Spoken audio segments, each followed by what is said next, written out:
Ce qui se joue en Ukraine aujourd'hui n'est pas le sort de l'Ukraine, mais celui du monde. Ce pays n'est que le champ de bataille d'une guerre menée par l'empire financier de la City de Londres et de Wall Street, décidé à maintenir son hégémonie planétaire à n'importe quel prix, y compris d'un affrontement militaire si la Russie et la Chine ne se soumettent pas.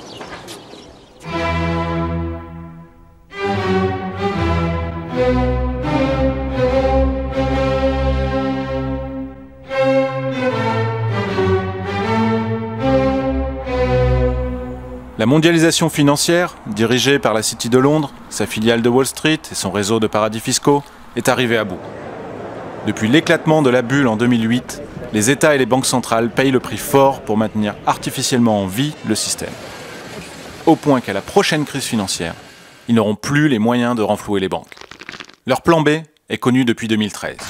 C'est le bail-in en anglais, ou résolution bancaire dans les termes de la législation française et européenne. Ce mécanisme consiste à renflouer les banques avec l'argent qui se trouve dans les banques, comme à Chypre en février 2013, avec le pillage pur et simple des dépôts bancaires. C'est une stratégie de désintégration contrôlée du système pour en réduire la taille, quitte à laisser mourir une bonne partie de la population. Des nations souveraines comme la Russie et la Chine, qui entendent se développer en toute indépendance, représentent donc une entrave à leur volonté de pillage absolu. C'est cela, le vrai moteur de la crise ukrainienne. Tout a démarré le 21 novembre 2013, lorsque le gouvernement légitime d'Ukraine suspend les négociations en vue d'un accord d'association qui le lierait économiquement et politiquement avec l'Union européenne. Car cet accord prévoyait notamment une clause de libre-échange approfondie et globale qui aurait mis fin à toute protection douanière pour l'agriculture et l'industrie ukrainienne. Le pays a donc préféré se tourner vers l'Est en vue d'intégrer l'union douanière Russie-Biélorussie-Kazakhstan, basée sur le développement régional plutôt que sur le pillage des marchés. De surcroît, l'accord prévoyait d'intégrer l'Ukraine dans la politique de sécurité commune de l'Union européenne, c'est-à-dire l'OTAN. Ce qui s'est passé ensuite relève de l'application minutieuse du manuel de changement de régime de l'oligarchie financière. Les 21 et 22 novembre, de petits rassemblements pacifistes se tiennent sur la place Maïdan, réunissant quelques centaines de pro-européens. Ce qui peut paraître ironique lorsqu'au même moment en Grèce, en Espagne et au Portugal, les peuples se soulèvent contre la Troïka et son austérité criminelle. Du coup, personne ne prend au sérieux ces manifestants. Mais à partir du 24 novembre, les partis qui promouvaient l'accord de libre-échange au Parlement prennent le relais. Il s'agit des partis libéraux-conservateurs Batkivshina de Arseniy Yatsenyuk et Oudar de Vitali Klitschko, ainsi que du parti néo-nazi Svoboda de Oleg Tyagnibok. Dès lors, les incidents commencent et permettront au mouvement de prendre son ampleur. Les provocateurs issus des mouvements néo-nazis Svoboda et Secteur droit ont recours à la violence organisée et armée contre la police, les institutions et les autres partis politiques.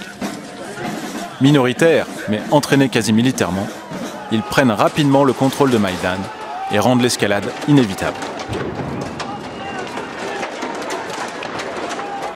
Ces milices néo-nazis ne sont dénoncées ni par l'Europe ni par les États-Unis.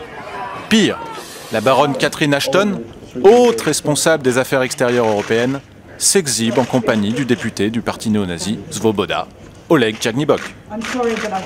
Tout comme son homologue Victoria Nuland, la sous-secrétaire d'État américaine pour l'Europe de l'Est, promue par Obama après avoir fait ses classes dans l'administration Bush. La conversation téléphonique fuitée dans la presse entre Nuland et l'ambassadeur américain sur place révélera à quel point les trois chefs de l'opposition ne sont que des pions sur l'échiquier anglo-américain. Good. So I don't think Klitsch should go into the government. I don't think it's necessary. I don't think it's a good idea. In terms of him not going into the government, just let him sort of stay out and do his political homework and stuff. We want to keep the moderate Democrats together. The problem is going to be Tyagnibok and his guys. I think Yats is the guy who's got the economic experience, the governing experience. He's the guy, you know, what he needs is Klitsch and Tyagnibok on the outside. He needs to be talking to them 4 times a week, you know. So that would be great, I think, to help glue this thing and have the UN help glue it. And, you know, fuck the EU. Pendant ce temps, la situation dégénère sur la place Maïdan avec l'intervention d'une troisième force, des snipers qui tirent à la fois sur la police et sur les manifestants. Ils feront 100 morts. Le 21 février, Yanukovych est contraint par la diplomatie européenne à signer un accord avec les 3 dirigeants de l'opposition, engageant au retour à la Constitution de 2004, à l'organisation d'élections anticipées et au désarmement des militants extrémistes. Mais l'accord vole en éclats sous la pression des chefs de milices néo-nazis, Dimitri Yarosh et Andrei Paroubi, qui exigent l'éviction de Yanukovych. Les milices vont encercler le Parlement et menacer les députés. À l'intérieur, les leaders de l'opposition vont organiser la destitution de Yanukovych, en violation totale de l'accord soutenu par les Européens et sans respecter la procédure constitutionnelle. Le nouveau gouvernement issu de Maïdan est composé d'ultralibéraux, dont le Premier ministre Yatsenyuk, qui engage sur le champ la thérapie de choc demandée par le FMI. Il s'empresse également de signer l'accord de libre-échange et d'intégration avec l'Union européenne et entame les négociations avec l'OTAN. En reconnaissant ce gouvernement, les diplomaties européennes et américaines ont du même coup cautionné la montée au pouvoir des néo-nazis. Ils ont en effet obtenu le poste de vice-premier ministre ainsi que 4 ministères, dont celui de l'éducation. Quant aux chefs des milices néo-nazis Yarosh et Paroubi, ils prennent la tête du Conseil national de défense et de sécurité.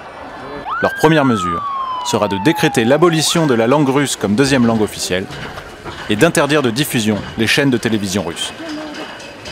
Peut-on dès lors faire mine de s'étonner des conséquences ? Le climat de séparatisme et de chaos a été fabriqué et les Ukrainiens russophones ne peuvent que voir en ce nouveau gouvernement un danger immédiat pour leur vie. En violant sciemment le droit international, les Occidentaux ont ouvert la boîte de Pandore.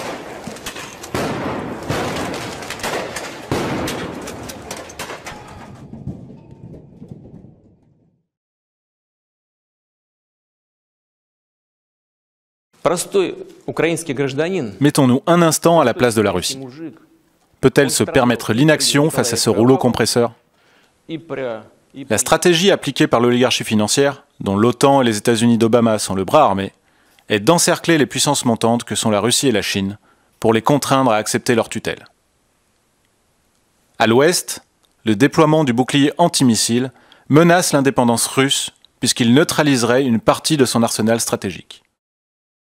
À l'est, la politique de pivot asiatique d'Obama se traduit par le redéploiement de troupes, de porte-avions et de sous-marins nucléaires pour établir une capacité de première frappe contre la Chine. Cette politique mène le monde au seuil d'un affrontement nucléaire. En Ukraine comme en Syrie, en Iran ou autour des îles sino-japonaises, on joue avec le feu. Merci de rappeler que l'info n'est pas sur les réseaux sociaux.